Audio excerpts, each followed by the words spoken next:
Suara, cek suara. Halo, Assalamualaikum semuanya. Waalaikumsalam, Pak.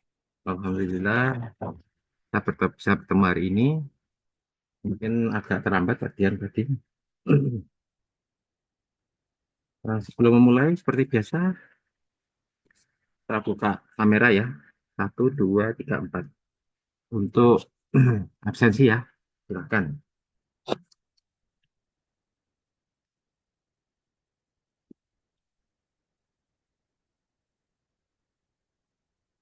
Monggo dibuka kameranya, kita presentasi.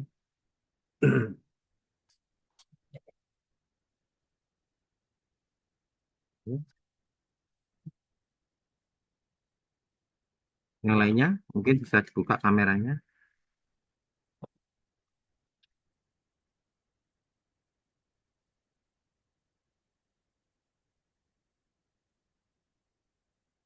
Satu, dua, tiga. Untuk presentasi nanti kamera dibuka ya. Jadi juga Pak Dian juga bisa hafal, kamu juga ngerti. Yang lainnya boleh dibuka untuk peserta, boleh tidak. Kemarin sudah ada tiga anak, empat, tiga ya untuk presentasi. Hari ini kita lanjutkan. Apakah sudah disiapkan presentasinya untuk hari ini? Monggo kalau belum bisa dicari, dibukakan. Kita tunggu untuk persiapan. Siapa yang sudah siap, monggo dipresentasikan. Yang kemarin ya sudah, Pak Alfiana sudah tiga-tiganya, Marta, Marta sudah tiga-tiganya, yang kemarin Gufron baru satu, Nabila satu, Clarissa baru satu. Ini ada Mbak Clarissa. Monggo kalau mau melengkapi dua mata kuliah untuk presentasi, Teknik Pensiunan Keuangan Daerah sama studi kebijakan sektor publik. Nah, Mas Nabila, nah, baik, Mbak Nabila ya. Mbak Nabila, ini ada juga, silakan. Siapa yang sudah siap? Ah, bisa di share screen ya. Di kalau bisa nggak di share screen?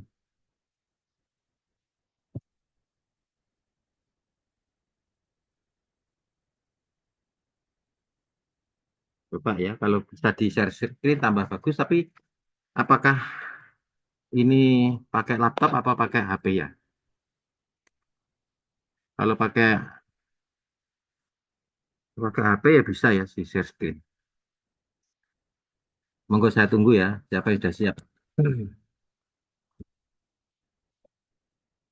Kita kotanya tiga-tiga ya. Jadi ini hari ini tiga, besok tiga, kemarin tiga, minggu depan tiga. Minggu depan kita kuliahnya secara luring ya. Kita ketemu di kampus tanggal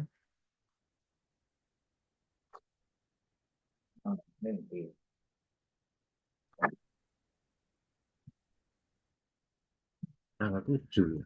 Kita ketemu lagi.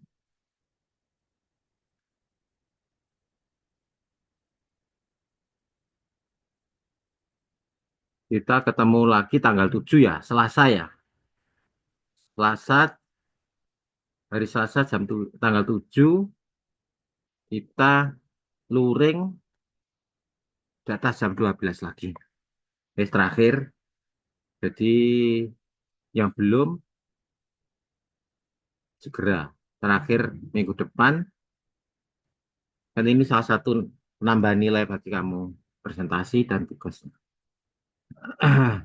Setelah itu UTS, UAS tanggal 13-14. Setelah itu tidak ada penambahan lagi, sudah. Pak dia juga harus menyelesaikan tugasnya Pak Dian, laporan-laporan. Monggo kalau sudah siap, silakan. Teknik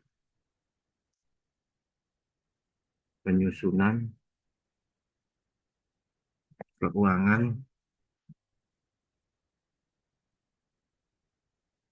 daerah pelayanan sektor publik sama layak eh, kebijakan.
Ayo, monggo, siapa yang sudah siap untuk presentasi? Bisa share screen, Pak. Nggak bisa, nggak apa-apa, kan nggak bisa. Kan siapa tahu bisa, kita bisa saling tahu ya. Tapi kalau memang nggak bisa, oke. Anu, atau dari sini ya? Maksudnya itu pakai laptop atau habis bisa ya? Atau ini sebentar ya, tak klik dulu ya. Pakai HP. Ntar saya kliknya lagi. Nah, coba ya. Kalau nggak bisa ya sudah. Anu, atau pakai apa? Kertas. Ah, Langsung dibaca aja, Pak ya. gitu. Ya wes, kalau gitu. Ini berarti saya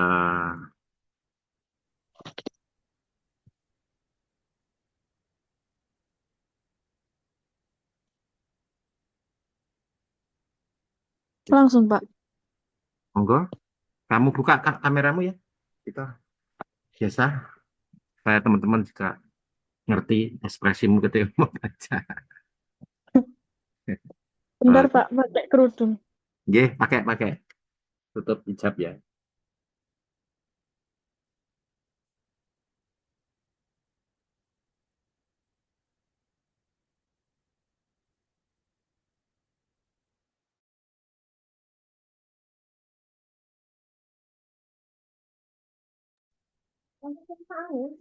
Ini.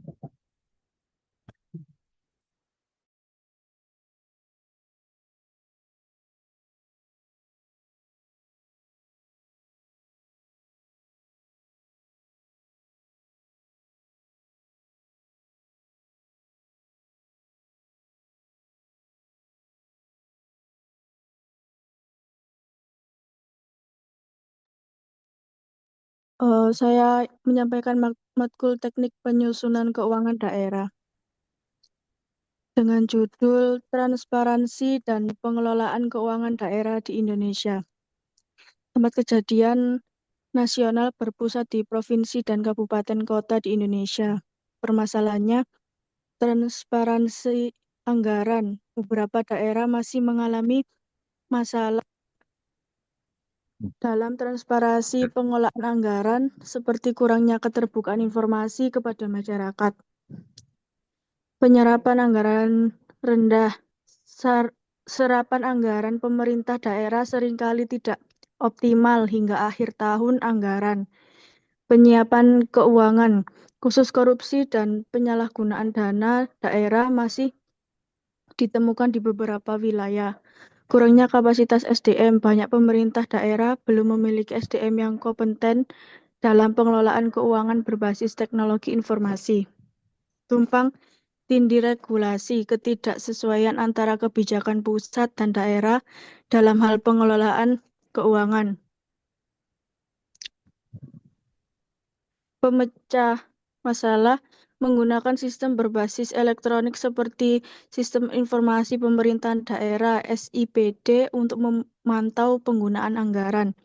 Pelatihan SDM meningkatkan pelatihan bagi pegawai pemerintah dalam memanajemen keuangan dan audit internal. Keterlibatan masyarakat mengaktifkan peran masyarakat dalam pengawasan anggaran melalui forum transparansi atau laporan publik.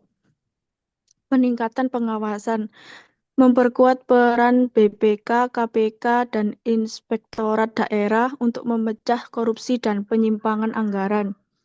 Sinkronisasi kebijakan, harmonisasi regulasi antara pemerintah pusat dan daerah untuk menghindari tumpang tindih.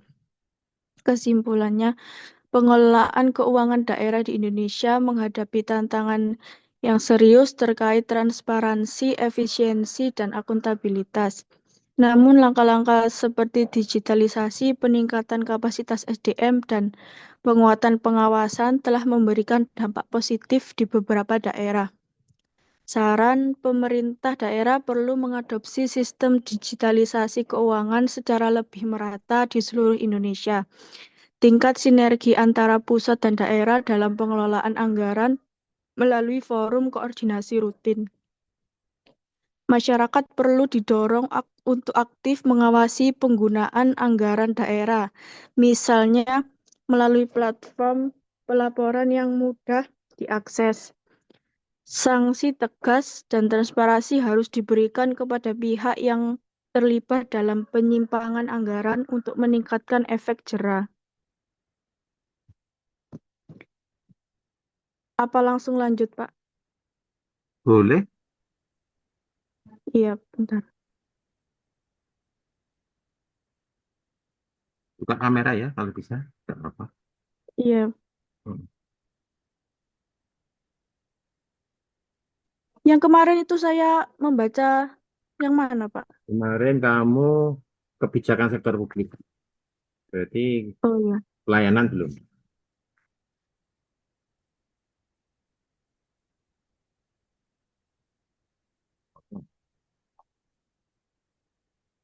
Selanjutnya pelayanan sektor publik. Hmm. Judulnya peningkatan pelayanan sektor publik di sektor kesehatan Kota Mojokerto. Tempat kejadian di Kota Mojokerto.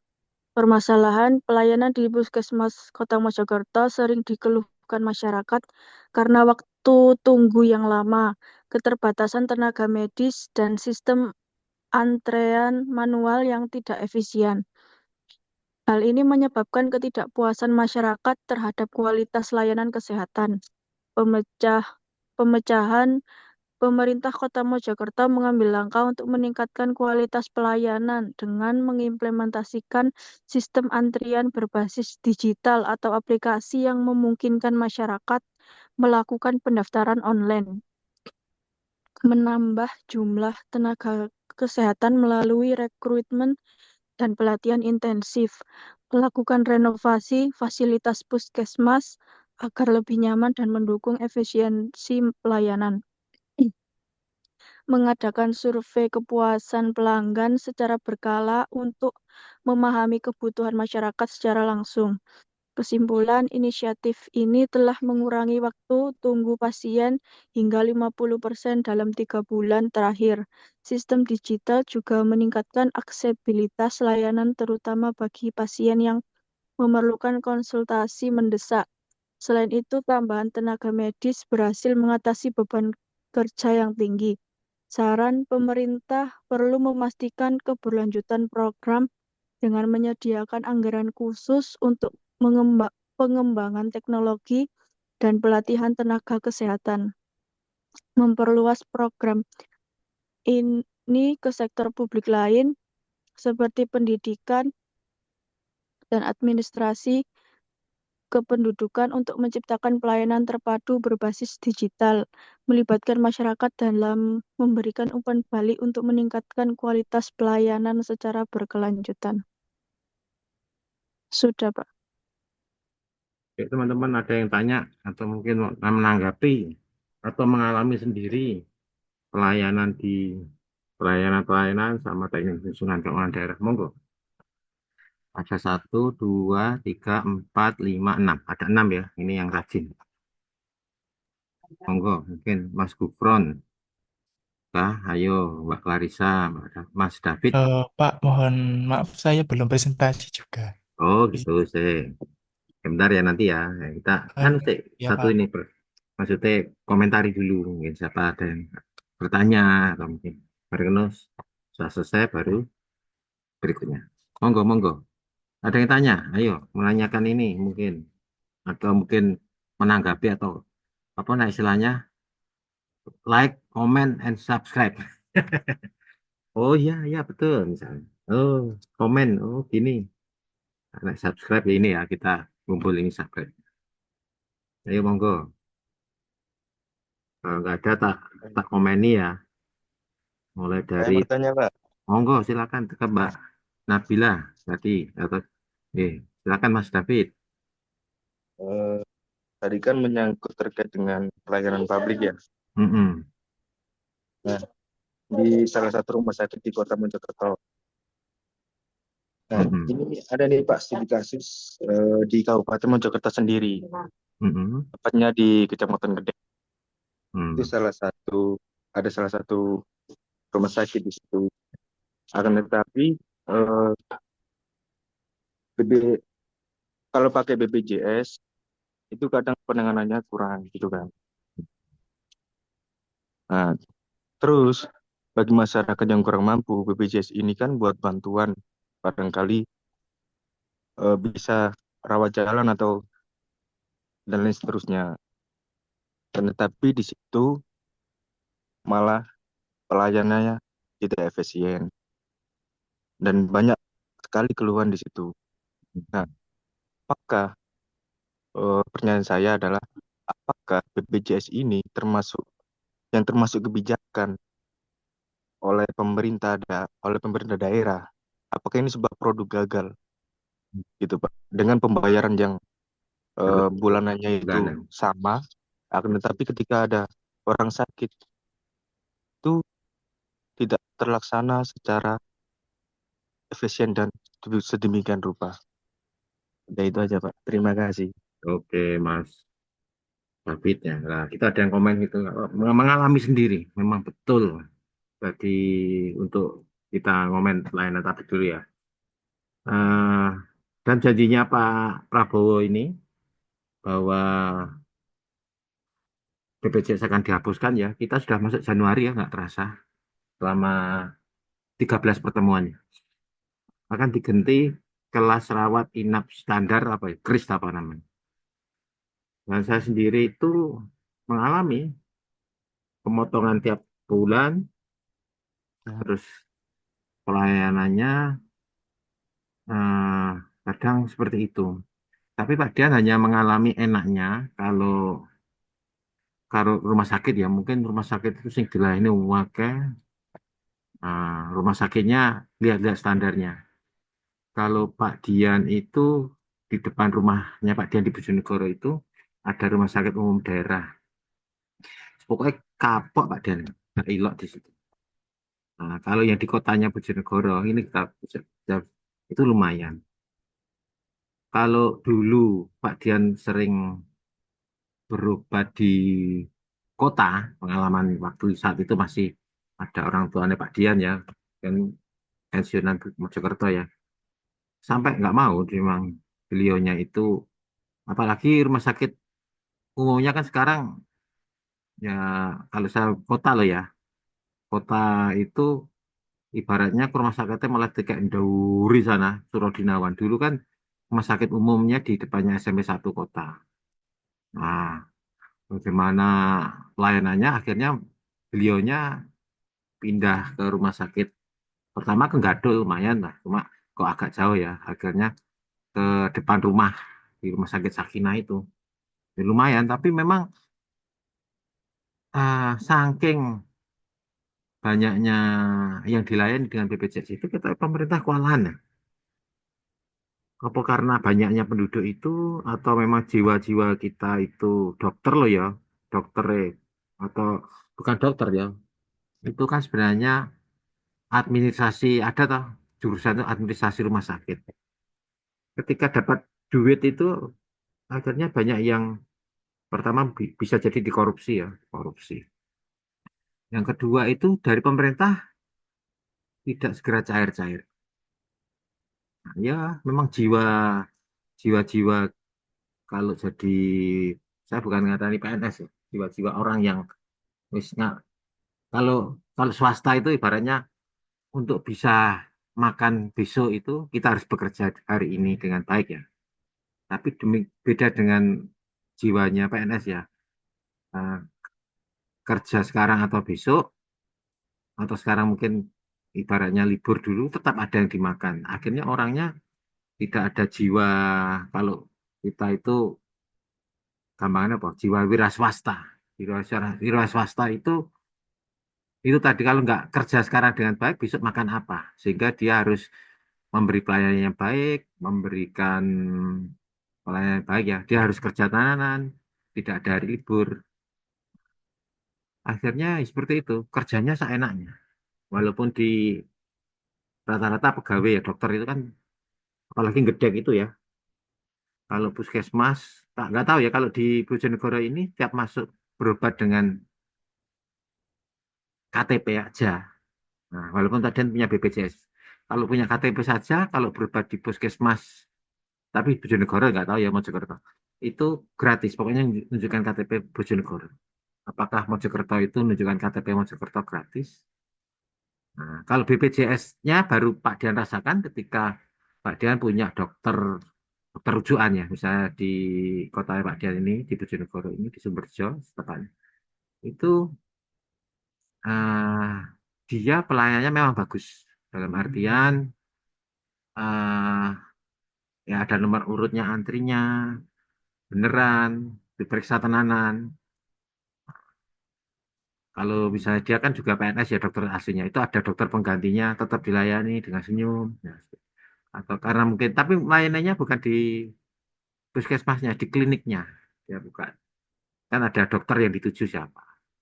Nah, terus dokter gigi. Nah, dokter giginya ternyata dia mau tidak mau harus tetap baik karena apa?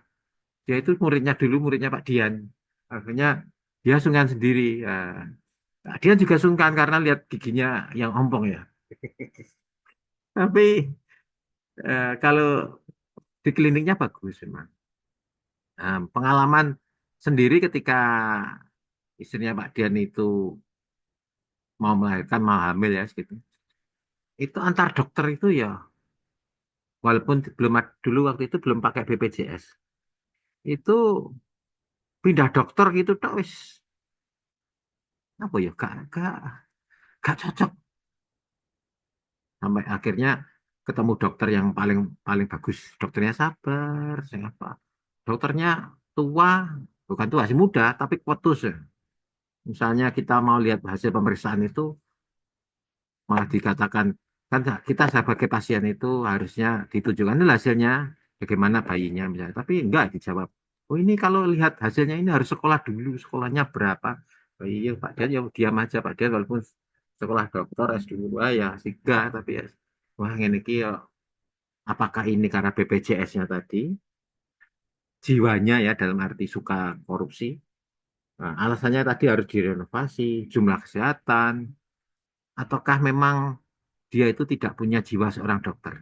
Jadi kamu nanti, saya kemarin juga ada yang curhat dari teman-temanmu, seorang dosen itu kok seperti ini. Nah, apakah mungkin seperti itu di sama no ya? Ono dosen itu sangat sabar, penyayang, Tapi ono sing dosen ini justru muring-muring harus justru disanksi. Kan negara ini disanksi. Nah, dokter mungkin juga seperti itu. Nah, nah, itu kecelakaannya orang-orang seperti itu sajanya ya harus diseleksi ketika terjadi apa ya. Ibaratnya memperoleh pegawai lah, memperoleh dia penerimaan pegawai dari dokter puskesmas. Apalagi hubungannya dengan nyawa ya. Beda nek dengan tenaga pengajar mungkin kamu disuruh buat bom tapi kan dijiwani supaya tidak buat bom. Kalau dokter kalau kamu sakit ya harus disuntik sungguhan. Jangan diceramai. Tiba bisa pasiennya mati duluan sebelum diobati kan itu karena hubungannya dengan nyawa. Apakah itu karena jiwanya seorang dokter yang kurang pas atau memang seperti ini tadi apa fasilitasnya, koridor renovasi, jumlah kesehatan. Nah, kita tahu sendiri kalau dulu di sampingnya Unim itu ada universitas dulu Akbid ya nama Akbid Majapahit ya sekarang menjadi UBS. Berarti perawatnya atau mungkin apa jumlah dokternya yang kurang. Karena suatu menjadi seorang dokter itu ya biayanya mahal, ratusan juta ya. Kalau Pak Dian itu di UB itu sampai harus menyediakan uang, kecuali sih pintar tenan ya. Paling nggak harus dia 500 juta, setengah miliar. Tapi nak menjadi seorang bidan, perawat itu, kenapa unitas sebelah, sebelah kampung sebelah ya, unitas kampung sebelah lah. Apakah itu masih ada mahasiswanya atau enggak? Atau ada mahasiswanya tapi jurusannya, saya dengar kok jurusannya malah ada visipnya. Ya. Saya belum pernah lihat itu lagi lah. Harusnya kan dia bergerak di bidang kesehatan.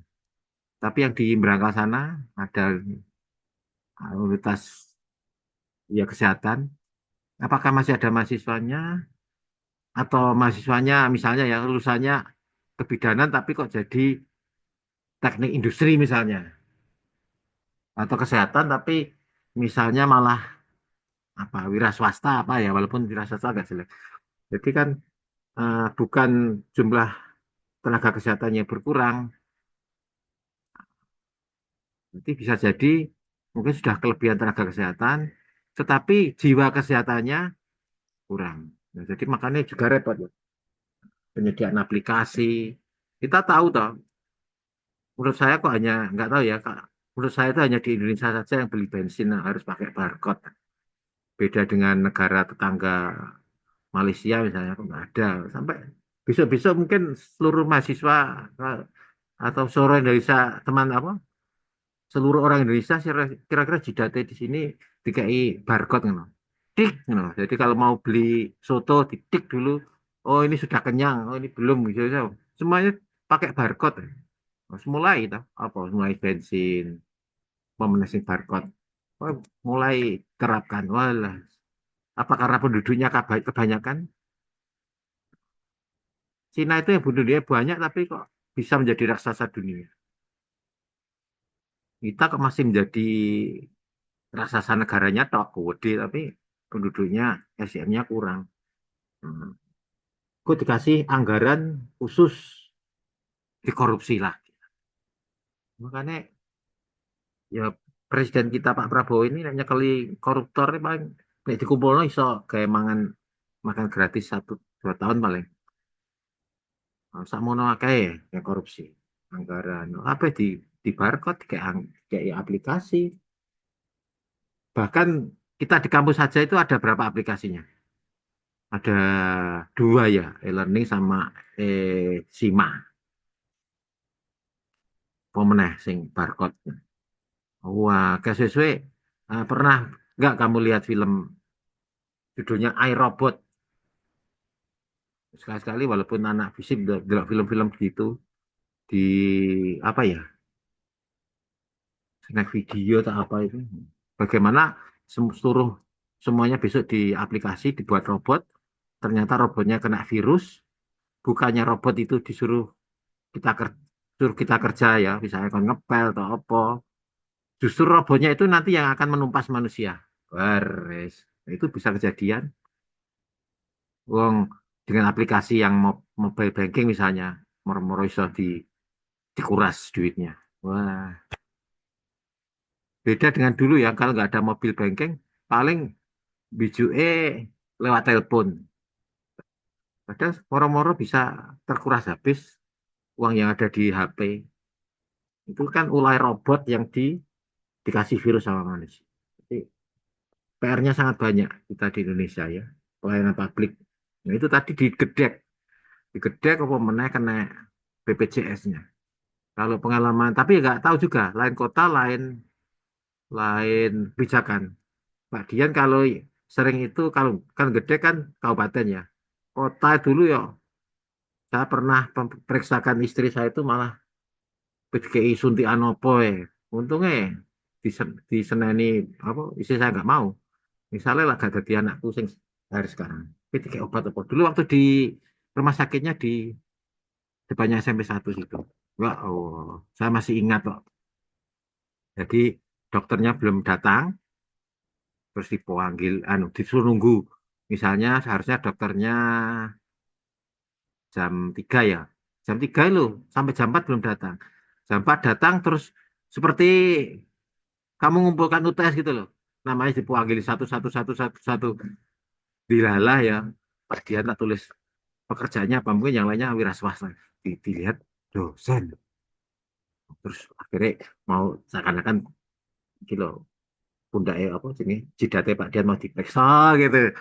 Terus padahal Pak Dian itu saat itu sakit gigi ya, karena ya biasa Pak Dian itu perjalanan ya mulai apa ya lawan awal-awal UNIM itu Jonegoro Mojokerto.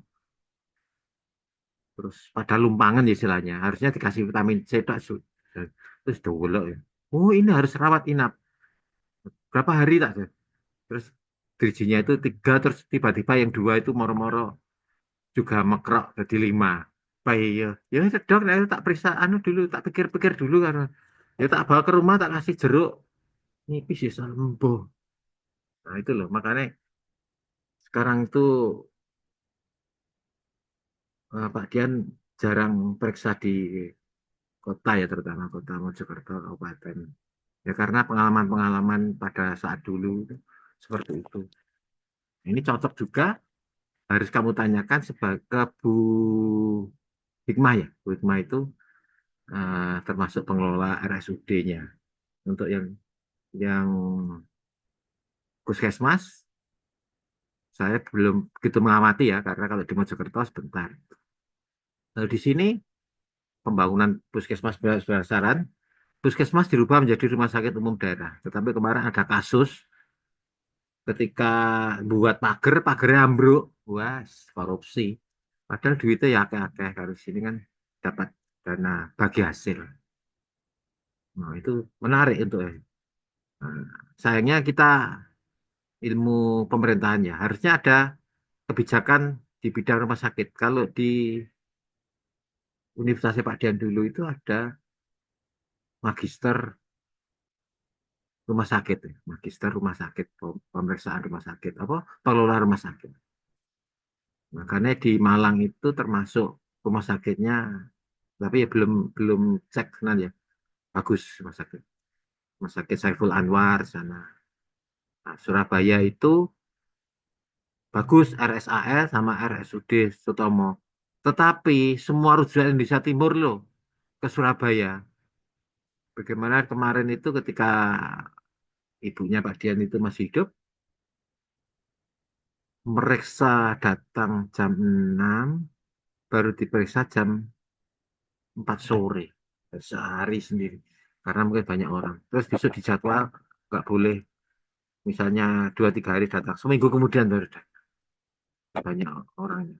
Ya akhirnya karena pelayanan seperti itu, ya ibunya Pak Dian nggak tertolong. Karena harus dari luar kota ya, dari Bojonegoro ke Surabaya, perjalanannya luar biasa. Kalau Mojokerto Surabaya enak, ada tol ya. Tapi kalau dari sini seperti petualangan Sherina lah. Sebenarnya sangat jauh termasuk itu. Apakah karena orangnya banyak atau memang ada jiwa korupsi? Nah kita nunggu kebijakan Pak Prabowo yang akan membuat kelas rawat inap standar. Kelas rawat inap standar. Kris itu bagaimana? Menarik ini kebijakan pabrik. Apakah itu produk gagal? Mungkin gagal. Karena kenapa kok diganti menjadi kris ya? Tapi hal yang menarik dari BPJS itu sebenarnya baik ya. Kalau kita misalnya kita mau berobatkan ke rumah sakit yang bagus itu ya mahal. Kalau mau bagus tenan itu dokter dokter ahli itu ya paling enggak 100-200 ribu sekali periksa itu paling murah bisa ratusan.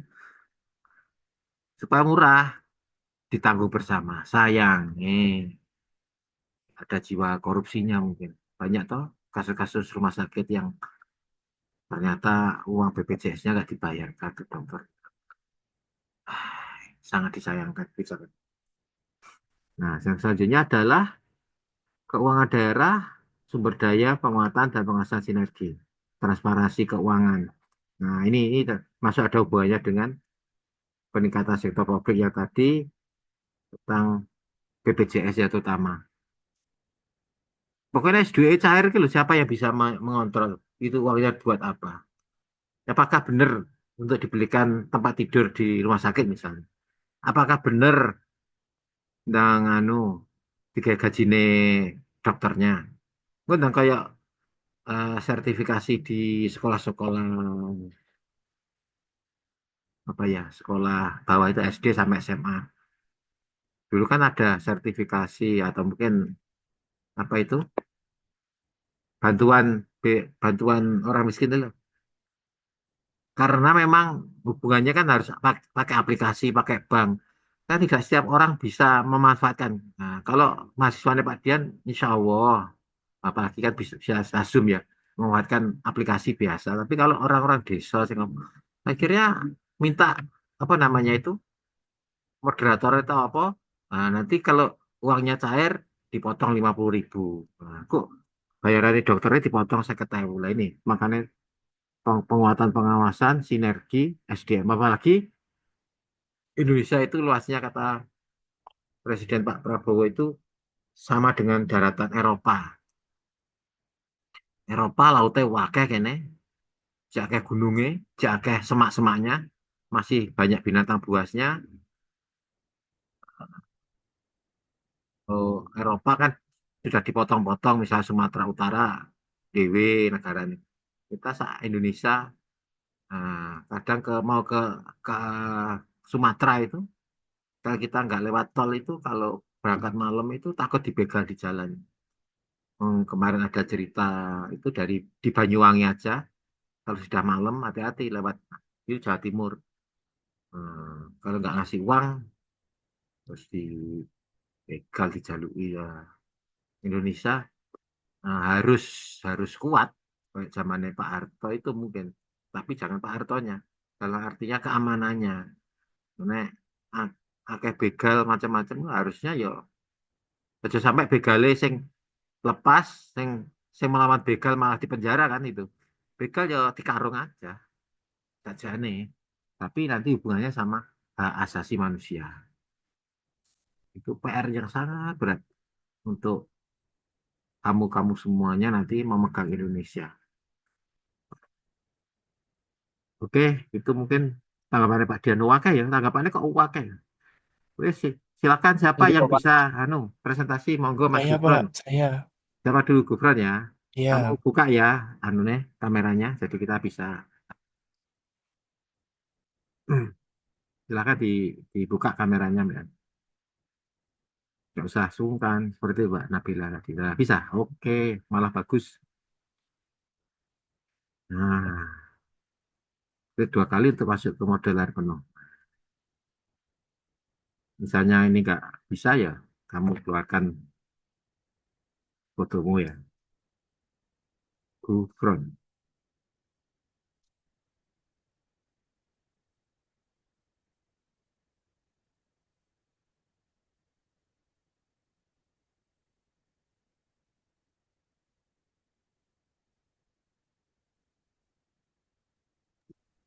Sudah keluar apa belum, Pak? Belum, belum. Hmm. Kenapa ya? Masa zoom-nya Pak Dian yang kurang sih. Coba lagi. Tuh. klik 2 kali untuk masuk modal. Nggak bisa ya? Kenapa ya? Pak, sebentar, Pak. Hmm. Moga-moga bukan Zoom-nya ya.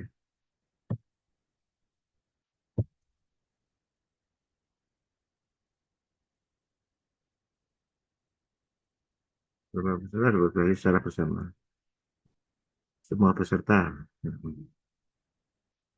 Nggak bisa kita ya. Hmm. Ini nggak bisa ya. Kamu buka kameramu aja nggak apa-apa wes. Ah, wes. Status Iya, dulu Pak, gitu. nggak bisa, Pak. Ya wes. Harus damai. Kamu bacakan. Dah, dah, front. Pokoknya pelajarannya.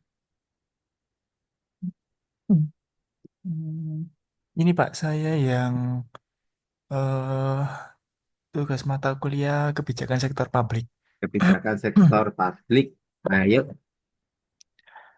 Baik, Assalamualaikum warahmatullahi wabarakatuh. misal Saya satu. di sini akan mempresentasikan hasil tugas saya yang berjudul dinilai merugikan paslon nomor 2, 5 Komisioner KPU Kota Mojokerto dilaporkan di KKP.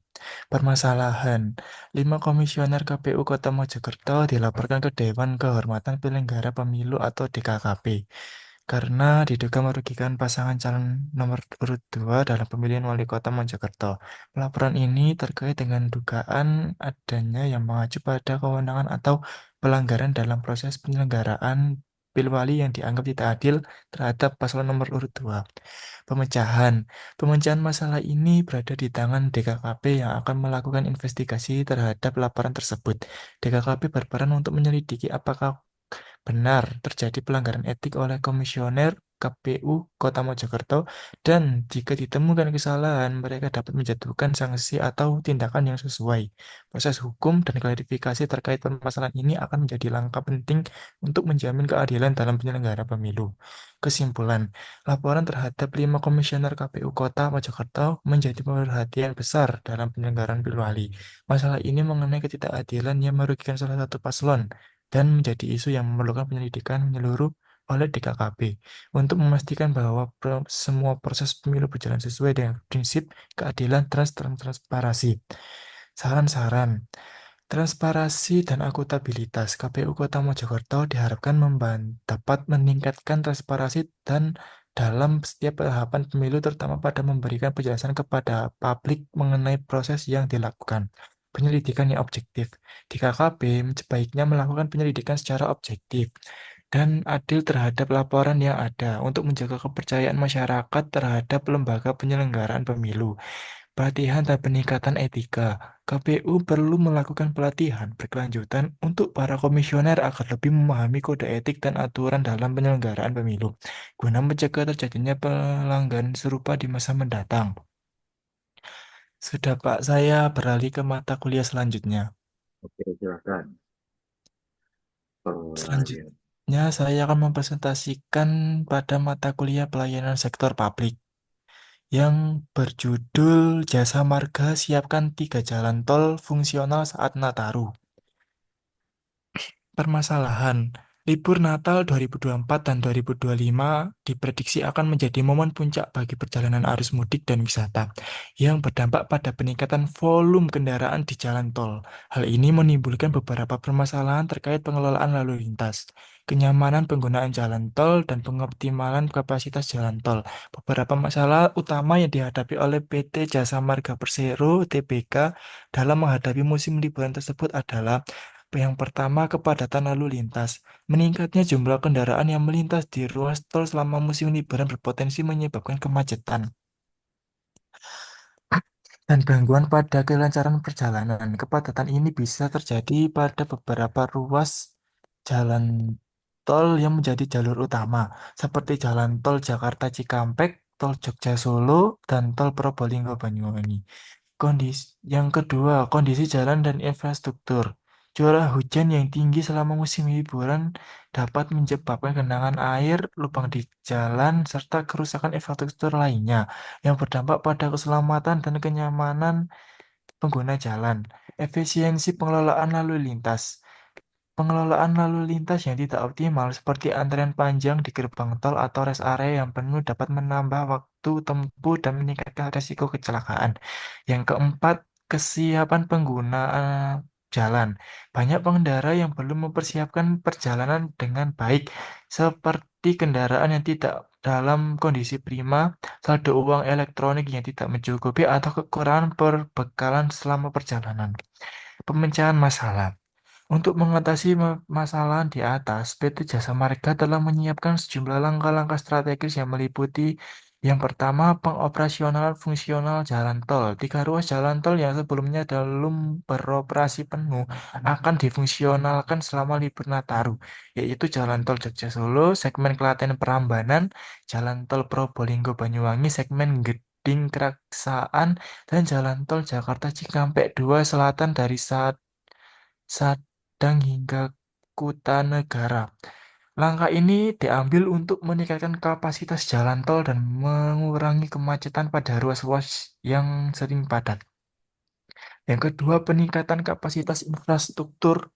PT Jasa Marga akan meningkatkan kapasitas gerbang tol seperti yang dilakukan pada GT Cikatama 8 di XTIP 71B, serta melakukan sistem buka tutup pada rest area yang diprediksi menimbulkan antrean. Selain itu, pengalihan lalu lintas dan optimalisasi gardu transaksi akan dilakukan untuk mempercepat proses pembayaran tol dan mengurangi antrian kendaraan. Manajemen lalu lintas, penerapan skema kontraflow pada segmen-segmen yang diproyeksikan mengalami kepadatan merupakan langkah penting dalam mengurai kemacetan.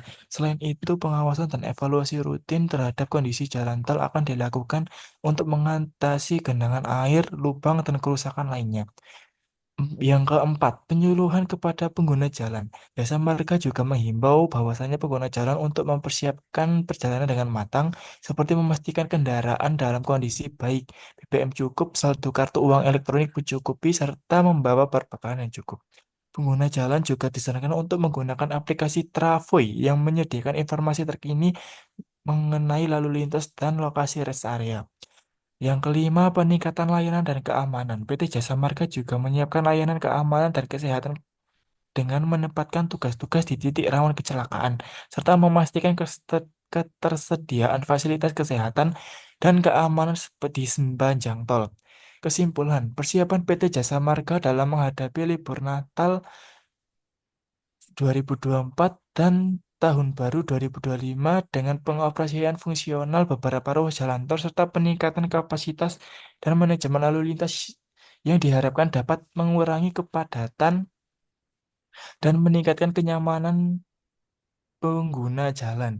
Berbagai langkah seperti pengelolaan gerbang tol, pemberian informasi lalu lintas terkini melalui aplikasi, dan pengawasan kondisi infrastruktur menjadi solusi penting untuk memastikan kelancaran arus mudik dan wisata selama liburan.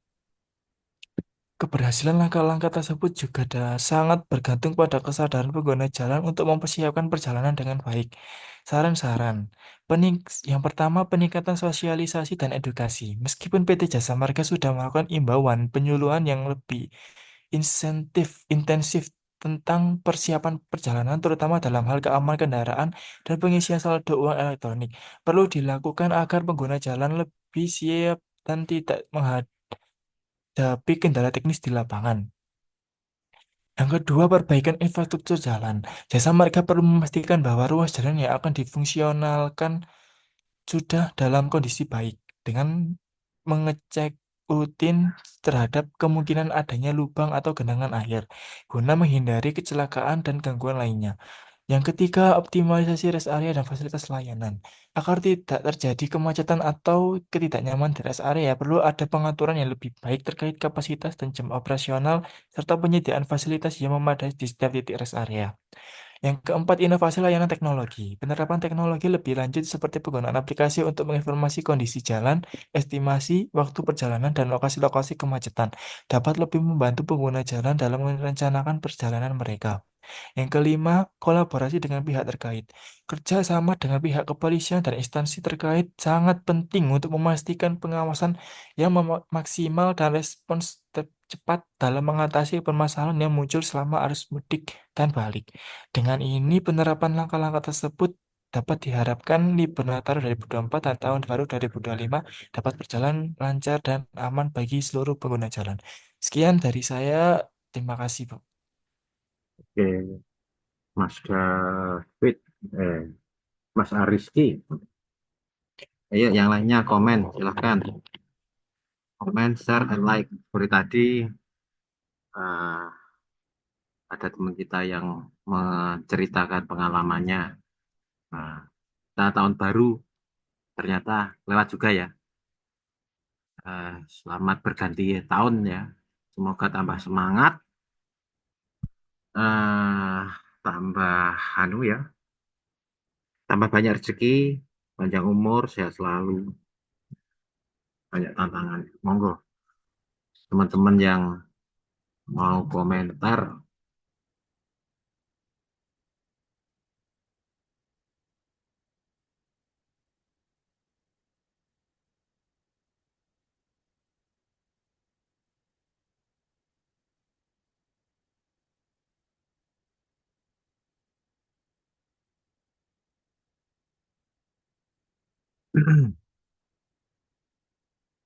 Nggak ada yang komen?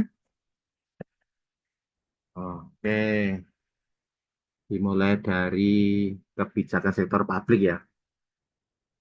Nah, dinilai merugikan paslon nomor 2 pemilihan wali kota Mojokerto di KPP. Jadi kebijakan sektor publiknya ya, kebijakan sektor publik. Tapi akhirnya tetap dimenangkan oleh paslon nomor 2 ya. Paslon nomor 2 Pak Rahman ya, Pak Rahman Sudarta ya. Nah, paling enggak naik dadi gitu, paling enggak nanti kamu ketika ujian skripsi dibimbing dan diuji oleh wali kota Mojokerto gitu. Saya ngerti terus iso foto bareng. Biasanya gitu orang yang sangat favorit gitu. Misalnya ketemu Pak Jokowi di foto bareng. Engko nek ketika kamu dibimbing Pak Wali, ya foto. Oh, ya Pak, foto dulu Pak, foto dulu. Gitu. Paling enggak seperti itu ya. Tapi paling enggak ilmunya dari FISIP itu kita lihat 5 tahun ke depan. Semoga ilmu yang ada di FISIP itu benar-benar dapat diterapkan oleh Pak Wawali. Kita berharap paling enggak keren toh. Kamu ngerti dengan nanti kebijakan publiknya terus kamu punya adik kelas yang banyak.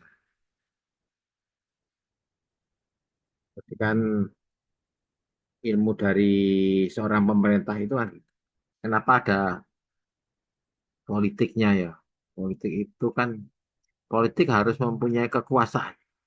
Kekuasaan orang yang sudah punya kekuasaan itu oh ya ibaratnya bisa memegang, bisa menguasai, bisa mengendalikan segala sesuatu yang ada di dunia misalnya. Ya, ibaratnya bisa mengendalikan 7 elemen api lah. Pemerintahan tanpa politik itu hanya administrasi, jadi administrasi. Politik tanpa pemerintahan hanya menjadi seorang apa ya? Jadi mau urus politik tanpa ada administrasinya hanya menjadi seorang apa ya, diktator atau apa.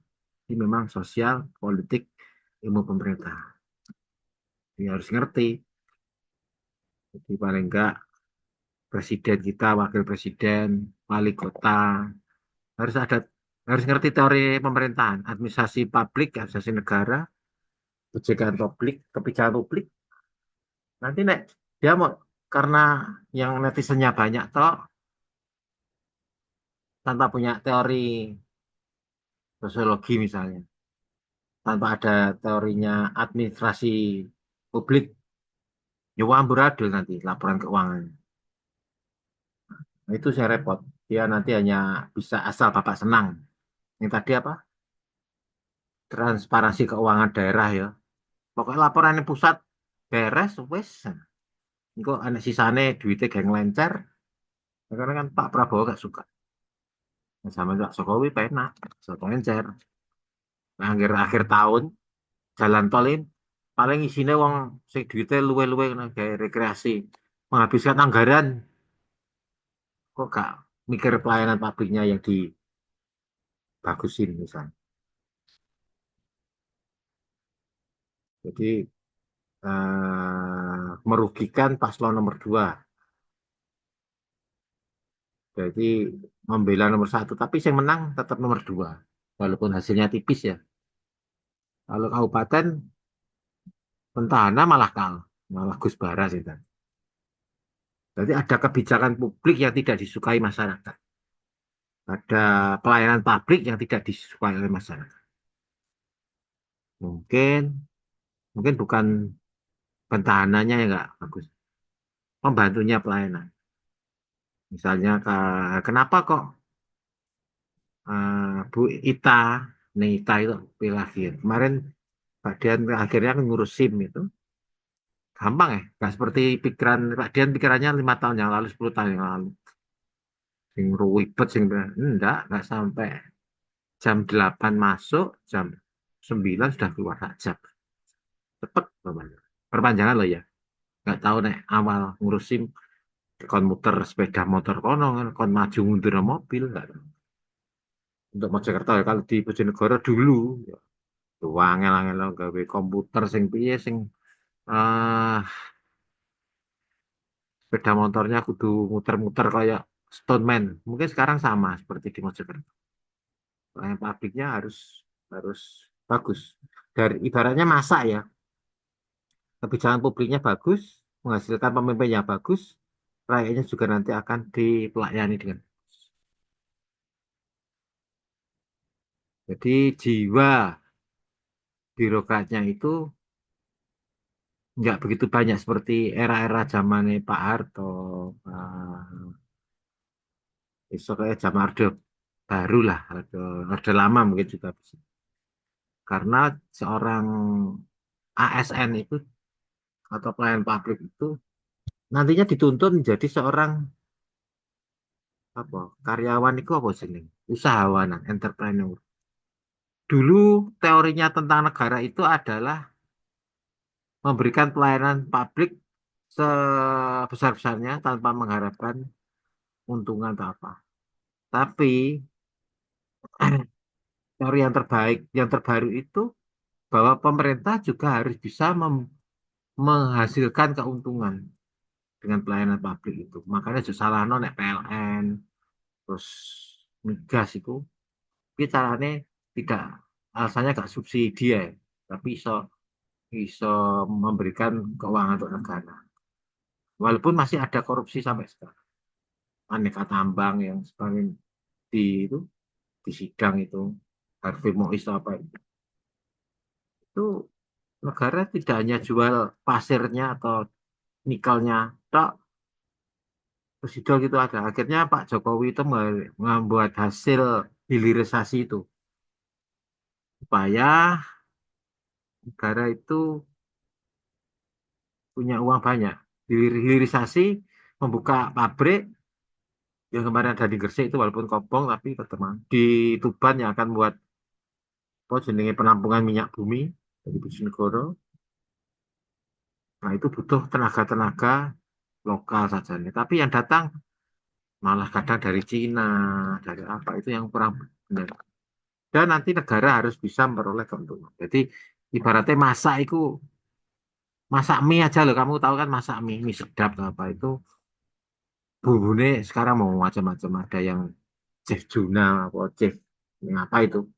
Kalau dulu mie ya semono dikai kosong-kosong. Sekarang aneh sayure. Demikian juga menurut Mas Gufron itu mulai dari awal jangan sampai merugikan. No. Dimulai godok pertama itu wis sing matang tenanan. Jadi pemimpinnya ya gak oleh. Kalau apa Bu Ikrina itu mau nyerai, ternyata kalah godokannya sama Gus Bara. Mungkin pelayanannya kurang maksimal atau bagaimana. atau kebijakannya ada yang kurang pas. Tapi kita lihat yang kota tetap pemimpinnya, wali kotanya ya, yang kabupaten, semoga memberikan lapangan kerja bagi kamu. 2 tahun lagi kamu lulus. Sampai ya iso kan kerja di Mojokerto aja tapi bayarannya UMR gitu. Apa yang harus ke Jakarta? Ada keluarga. Nah, di sini aja di Mojokerto ya. Tapi punya keluarga, punya bayaran gede, punya rumah yang standar layak, tercukupi gizinya, keluarganya.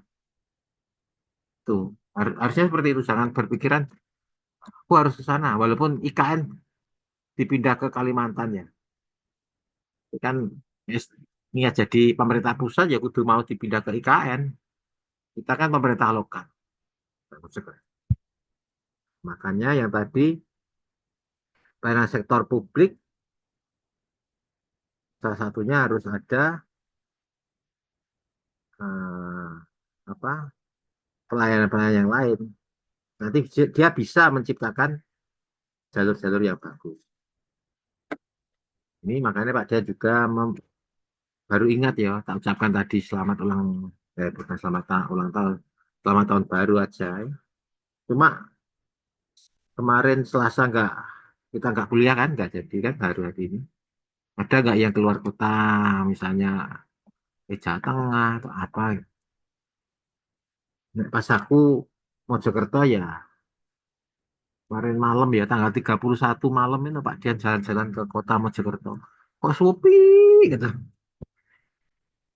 Kok nggak seperti biasanya kan Pak Dian memang di Bojonegoro tahun baru. Kemarin tuh tahun baru jam 12 yang ramai hanya di alun-alun kota sekitar jalan mana itu Bayangkara, jalan Majapahit. Kok malah sepi yo? Apa karena hujan? Akhirnya dibuatkan 3 ruas itu ya benar ya, tapi kok yang ya ruas yang ada aja loh. Maksudnya gak macet. Saya sudah khawatir kemarin hari Selasa dari kampus itu pulang malam nanti yang uh, kota ditutupi dia ternyata kayaknya sih liwat. Bahkan mau cari es teh loh bengi malam itu enggak kok ada yang buka. Berarti pelayanannya bagus pemerintah, tapi mungkin ada pergeseran tentang tahun baru. Baru karena mungkin saya juga mengatakan mungkin apa kelesuan kelesuan ekonomi apa-apa buka toko ya rapayu. Nah, toko gak payu itu apa karena kena online kan gitu. Oh, calon-calon apa yang ramai itu di pacet sana terawas atau wisata atau mungkin orang juga bosen pilih Mojopahit, bendino kok Mojopahit ya misalnya. Atau bendino kok neng terawas ya misalnya. Ada pergeseran sehingga tapi kan jalan tolnya Mojokerto nggak ono macetnya jauh. Makanya perlu habis ini liburan ya nek rezeki nake jalan-jalan ke Jakarta gitu. Cuma ya harus hati-hati travelnya. Kemarin yang ada kecelakaan di Lawang itu orang dari banyak truk yang ngawur, katanya. Banyak truk yang remnya blong.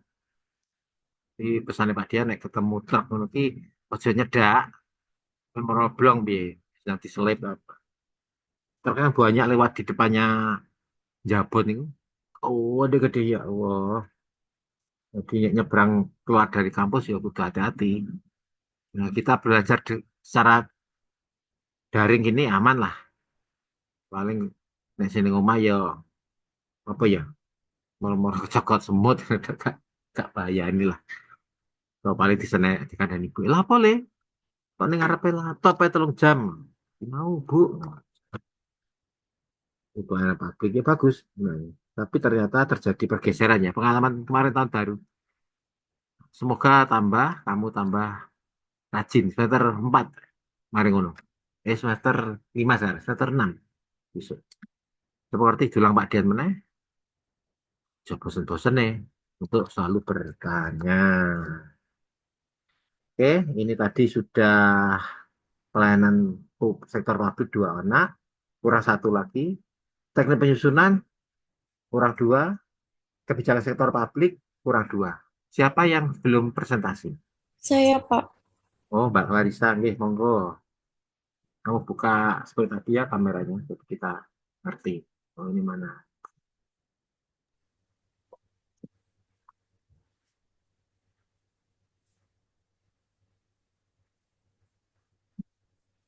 Assalamualaikum warahmatullahi wabarakatuh. Waalaikumsalam 1. Di sini saya akan mempresentasikan mata kuliah kebijakan sektor publik yang berjudul Transformasi Bappenas, Transformasi Inklusif dan Berkelanjutan Prioritas RKP 2023.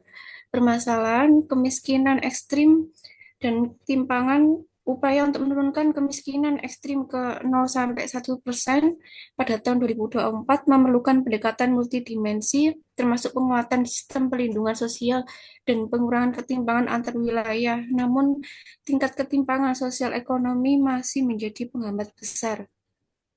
Infrastruktur dasar, penyediaan infrastruktur seperti air, bersih, dan sanitasi menghadapi kendala teknis dan pendanaan di berbagai daerah yang berdampak pada lambatnya peningkatan kualitas hidup.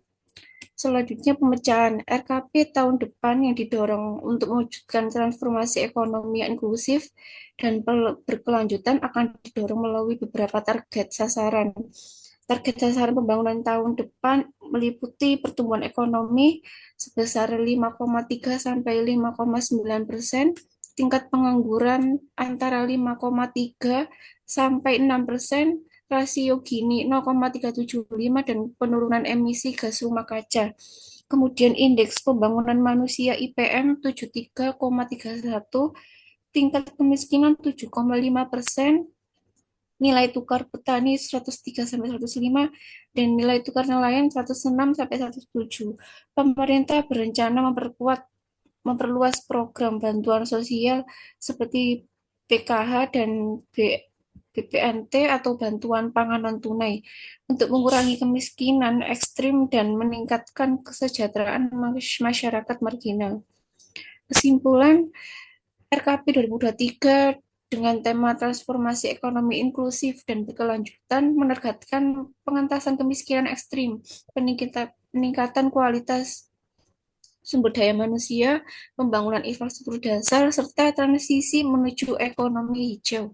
Kebijakan ini bertujuan untuk menciptakan pertumbuhan ekonomi yang berkeadilan dan berkelanjutan dengan fokus pada penyelesaian masalah kesenjangan sosial ekonomi, pengurangan ketimpangan wilayah, dan juga peningkatan daya saing nasional. Saran sebaiknya dipertambahkan penguatan koordinasi, diperlukan sinergi yang lebih erat antara pemerintah pusat, daerah, dan sektor swasta.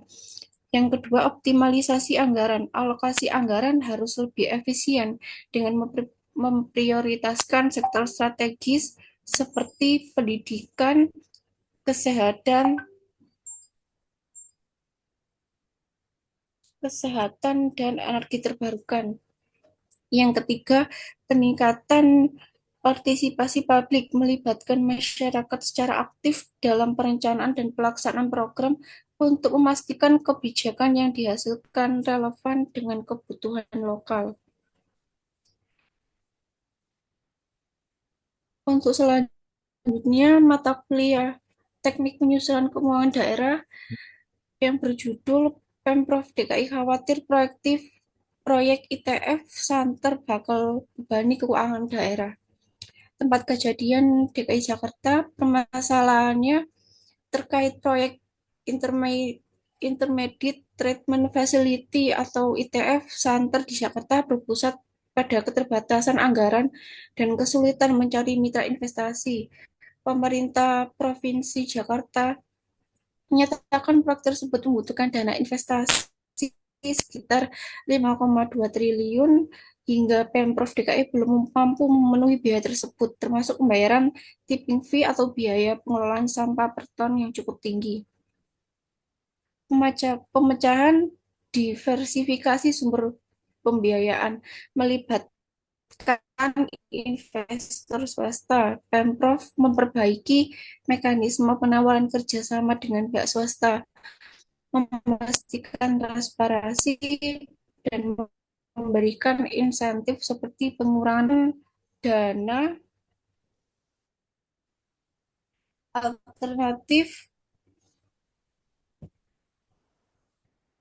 menjalankan model public-private partnership atau PPP secara optimal, peduli lingkungan yang mendukung pengelolaan, bahwa proyek ini dianggap memiliki resiko besar membebani keuangan daerah karena tingginya biaya investasi sekitar 5,2 triliun, serta biaya operasional seperti tipping fee, dan pendanaan proyek masih terhambat akibat sulitnya menarik mitra investor yang andal setelah beberapa kali penundaan dan perubahan rencana sejak masa kepemimpinan gubernur sebelumnya.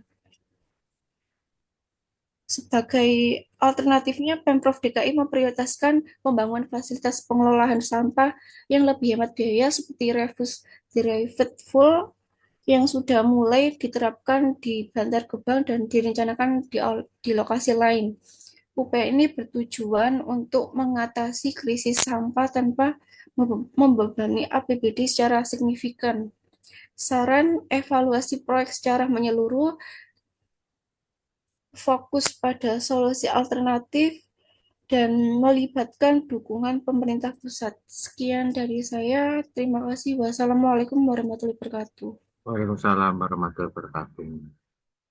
Monggo teman-teman yang mau mengomentari ya tentang ITF.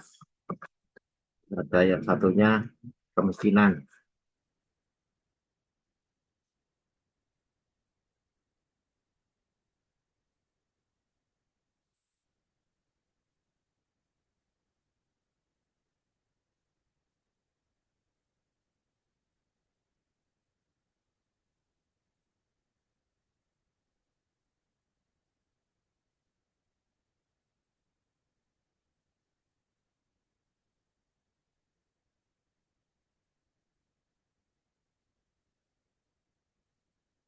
Ini ada ya, saya komen ya. Yang pertama tentang Bappenas ya. Bappenas tentang kemiskinan ekstrim, ketimpangan wilayah, walaupun dengan PKH dan sebagainya, yang bisa menilai sebenarnya memang yang ngerti itu BPS, Bappenas ya. Tapi kita sebagai masyarakat biasa itu bisa melihat ketimpangan. Kenapa kok pembangunannya seperti itu? Misalnya ketimpangannya gampang aja. Misalnya Kabupaten Mojokerto dengan Kota Mojokerto itu walaupun kadang kurang jelas ya, tapi ada ketimpangannya kelihatan. Mungkin kenapa? Karena Kota Mojokerto itu hanya 3 kecamatan, sedangkan Kabupaten Mojokerto 18 kecamatan. Dan hal tersebut bisa lagi kita lihat ketimpangan kota Kabupaten Mojokerto dengan Kota Jombang. Kalau kamu mau ke Jombang lewat Trowulan itu, jalannya jeglongannya oke. Kan kalau guyonannya orang itu banyak jalan berlubang apa lubang berjalan kan itu. Makanya, oh iya ya, akhirnya ya, kita nyetir gak aman. Nah, kalau kata ahli itu dibuat seperti itu apa? Ya, supaya bengkel-bengkel itu laris. Tapi yang punya mobil ya, yang gremeng karena harus dandani. Karena nanti bisa nambah apa penghasilan tukang tambal ban, nah, bisa menambah penghasilan tukang apa itu sekok misalnya. Oh, nah, seperti itu. Tapi kita bisa lihat dari ketimpangan yang ada. Kita lihat ke media sosial kelihatan bagaimana cara penanganannya. Misalnya ketika Mojokerto kemarin banjir kota segera surut. Tapi kalau kita lihat ketimpangan di Jombang menangani banjir itu selama 7 hari baru surut. Wah ya repot. Bojonegoro aja nggak sampai 1 2 hari sudah surut. Padahal yang terkenal dengan kota banjir itu ya wilayah Bengawan Solo dan sebagainya yang ada di Bojonegoro. Seperti itu. Ketimpangan jalan kelihatan. Kalau kamu lewat di depannya kampus itu ke arah terminal ya, itu jalannya belirik itu. Munggah medun walaupun ombo. Bandingkan dengan jalan masuk, misalnya kemarin yang di anu mana, diperbaiki jalan Bayangkara itu, cek wapi lah di hotmik mana ya. Terjadi ketimpangan-ketimpangan. Itu dalam hal pembangunan.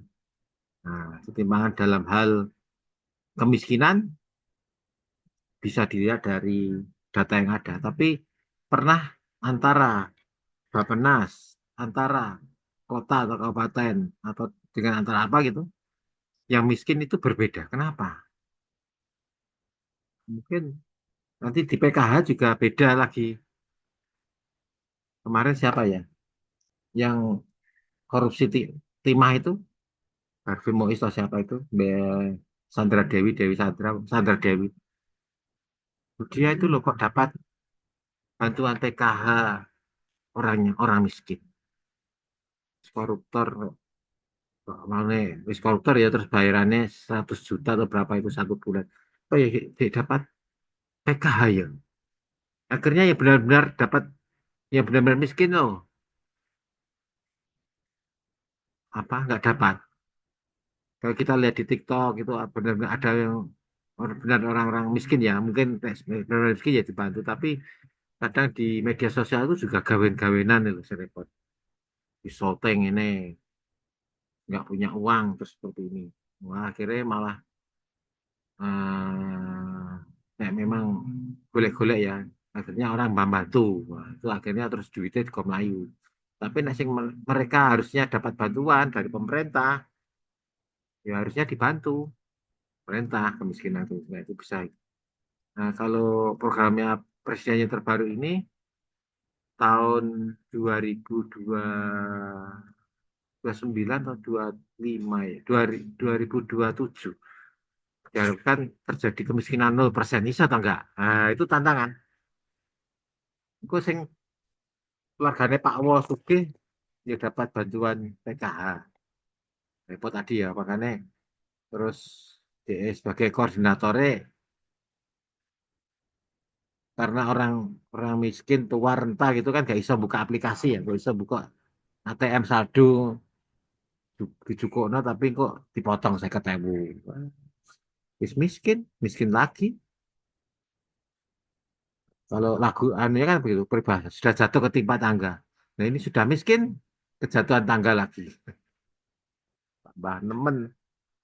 Atau mungkin kaya tapi ngaku miskin. Kan yang benar itu miskin di hadapan Allah kan. Tidak. Jangan nggak apa-apa. Kalau nanti nek kaya di hadapan Allah, apa namanya, dihisapnya di hadapan Tuhan ya, dihisapi suwi. Wong sugih itu nanti sampean hisapi suwi. Punya apa? Punya Pajero 1. Buat apa aja? Kok kemarin beli ini yang terawas saya padahal mergawe ini misalnya di Mojokerto. Oh, punya villa. Villanya gaya apa? Itu nek orang miskin. Gak duwe sepeda motor ya. Numpak angkot ya. Duitnya kon duitnya sadian klopo ya. Wis ono omahe ndi? Ya Allah, omahe lho. Misalnya ngadeg ning tanah desa, berarti ra duwe langsung masuk sana, surga sana. Pengen macam-macam gak iso, pe umroh ya gak iso, tapi gak punya duit. Nah, si sugih umroh tiap tahun, kaji tiap tahun, tapi biju ini apa? Kuota haji ini orang dipakai. Ini dibuat umroh tentang duitnya, duit proyek. Ya, tambah boncos dari istilahnya gitu. Ya, depan Tuhan gitu. Makanya Bappenas dan data-data lainnya apakah benar kemiskinan ekstrim itu? Nah, biasanya kadang perlu mahasiswa itu juga apa ya, terutama di daerah Unim sekitarnya itu, misalnya peduli sosial, mungkin perlu ya membantu orang-orang miskin di sekitar kampus, ya apa itu mungkin perlu. Makanya ya dikoordinir sama apa namanya BEM, tapi ya benar-benar miskin. Kok gak miskin, golek-golek no jadi miskin, nah itu gak boleh ya. Yang kedua adalah proyek ITF ya. Kita nggak tahu jelas ya, kita lihat ya mana ya.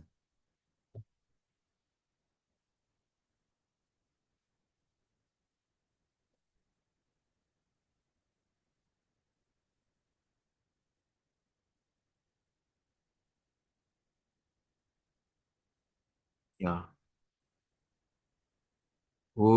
lu pegang gini. Jakarta Investment Center. Wih, itu dana nek dibangun di Jabon, you know.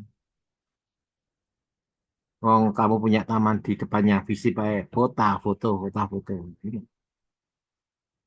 Jakarta Treatment Center. Oh, ini seperti ini. Paling ya selfie di depan. Nah, ini ada Jakarta Internasional Stadium yang sekarang mau buat stadion setara Surabaya itu. Jenggoro mau buat seperti itu. Duitnya kan akeh. Mojokerto stadion Gajah Mada kayak kok zamannya Pak Dian di SMP kan. Ayo, ngono aja nih dibangun seperti ini ya. JIS Jakarta International Stadium. Nah, di Majapahit Putra ngono bisa masuk Liga 1. Masa kok kadang kalau bal-balan lo kadang kalau ambek Persibo ya. Kadang lo ya. Tapi nggak tahu sekarang. Ini kalau dibangun seperti ini ya. Alas, enak kuliah di luar gitu ya kalau sambil gua camilan, apa di syuting pakai Zoom. Itu mau ya. Makanya sajane api, tapi nek di duit apa duitnya ono tapi engko dan seperti taman di Jabon itu ada taman ya menuju tol itu. Mas aku kok ya sing dolanan apa aku ya nggak tahu ya. Kok nggak ono toh. Menurut aku lewat pagi mau ke kampus, atau mungkin siang pulang itu sepi. Nah, yang lumayan itu taman di Sukhoi sana, biar malam anak-anak, mak ya hujan itu. Nah, alun-alun kota bagus. Nah, investor nggak mau, soalnya bisa balik modal nggak. Nah, visi kasih, visi kasih, proyek UTF. Nah, makanya perlu ngajak teman-teman ke Jakarta. Magangnya MBKM masa hanya di sekitaran Mojokerto. Oh, no, nggak MBKM, misalnya kamu ke gedung DPR MPR sana, kamu kan ilmu pemerintahan. Atau anune BKM-nya ke IKN, Ibu Kota Nusantara. Nasional begitulah. Masuk kok misalnya BKM-nya ya sapi lah. Di Pemda ya, atau di Sekretariat DPRD tadi. Sekali harus berproses ke DPR pusat di sana. Mengerti terus kamu jadi staf ahli di sana. BKM-nya. Boleh nggak? Aku nggak tahu ya aturan. Itu seperti itu harus dipikirkan mahasiswa. Ya Jerbasuki mau apa ya? Ke Jakarta ya gak murah. Tapi kalau kamu pingin pandai, mumpung masih muda loh ya, ya keliling dunia lah, dunia taklukkan. Sebelum kamu menjadi tua renta, saya iso di dinding, lagi melaku, tuyuk, no, terus kebreset, alah, Masa kayak keliling dunia. Nah, itu ya Mbak Clarissa ya. Terima kasih. Yang lainnya tinggal siapa yang belum presentasi? David, Mas David. David sudah belum? Alfiana sudah, Nabila sudah, Marta sudah, Clarissa. Tinggal Mas David. Ini Mas David, halo. Kamu sudah siap nggak presentasi? Kamu nanti tinggal turun. Halo, halo. Bangun, bangun. Mas David. Gue nanti tinggal macul. Ya, Pak dia tadi bersih-bersih lo. Iya, kok jam 8:04 ya luwe malah. Wah, Allah. Asik ya. Nah, di sini asik. Rumahnya Pak Dian ya, di sini asik. Asik ya. Terserah saya. Ayo, siapa yang belum? Nggak ada kah?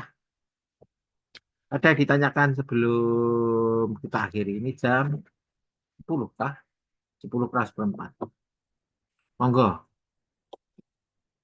Nah, untuk minggu depan ya, jangan lupa kita ketemu di kampus hari Selasa ya. Pertemuan terakhir yang belum presentasi ya jangan di Marekno. Nanti jangan bingung.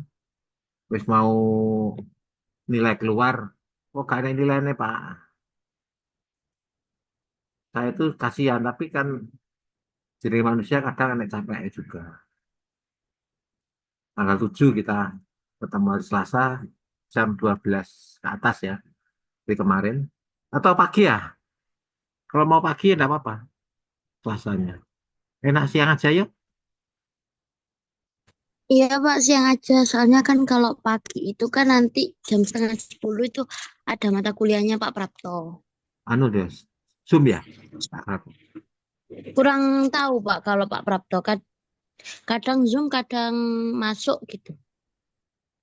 Soalnya rumahnya ada yang Magetan ya. Nggak tahu masih kos di sekitar Unim mau enggak? Nggak tahu Pak Dian. Pak Dian ada rumahnya cuma kalau sesuai pulang ini sini kembali ya kosel ya. Nah, kemarin tuh Pak Dian kemis ngurus SIM terus pulang tuh apa ya? Berarti siang aja, nggak apa-apa. Semoga tidak macetan. Walaupun kita seperti kemarin ya kamera kita buka zoom terus kita anu ya nek tapi ini belum bisa menyediain sinyal ya pakai wifi nih Pak. Hmm. Oke jam 12 ke atas ya 12 ke atas itu ya tak tunggulah pokoknya nah udah ya ngiup sih nah setelah itu ya datang masuk dengan membahayakan dirimu ya, kuliah pokoknya serius tapi santai. Gak ada yang ditanyakan? Kalau enggak ada, ya kita akhiri semua. Semoga presentasi hari ini banyak manfaatnya. Ini tinggal Mas David saja nih. Tapi kok beliaunya tak halu-halu, kok enggak anu. Apa belum siap beliaunya?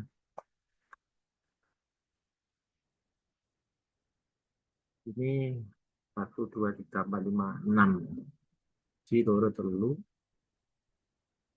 4, 5, 5 anak ini besar. Ya wis, yang penting dirimu sudah presentasi dengan baik. Persiapkan setelah itu UAS ya. Oke, saya akhiri sampai ketemu lagi di kampus hari Selasa. Saya tutup dengan ucapan terima kasih. Assalamualaikum warahmatullahi wabarakatuh. Sampai ketemu lagi. Waalaikumsalam Waalaikumsalam warahmatullahi wabarakatuh. warahmatullahi wabarakatuh.